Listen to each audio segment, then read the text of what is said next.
God-willing heart is always responsive to a given assignment from God. That you do what you feel like God has asked you to do with your life. You follow his assignments for your life. And often those assignments come through other people. They come through circumstances. It's not as though you sit back and God just tells you every day what to do. Sometimes your assignments come through your responsibilities that you've been given, through the assignments you have and the place that God has put you, through people that are over you in terms of the oversight of your life. But we find ourselves in places where assignments are given to us, and how responsive we are to those assignments tell us a lot about the pliability, the responsiveness of our will, or the unresponsiveness of our will. Let's talk about David just for a moment. Again, I'm not going to read all this. I have it in my notes, but I'm just not going to read all these scriptures for you today because it's just a lot of passages that we could read. But again, go back today and read 1 Samuel 15, 16, and 17. Okay, read that. It's not going to take you that long to read those 3 chapters. But let's talk about David. Was he responsive to the assignments given to him? You better believe he was.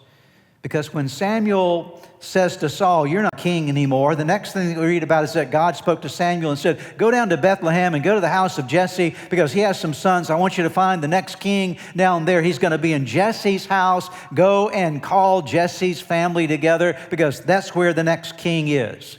And so he sends message to Jesse, "Bring all your kids, all your sons together because that's where the next king is going to be chosen." And Jesse calls his sons together. However, how many sons did Jesse have? Jesse had 8 sons. How many sons did he call to the party? 7. He left one of them out. Why did he leave one of them out? Because it was David who was out tending his father's sheep. He didn't get invited to the event because he was doing what his father asked him to do.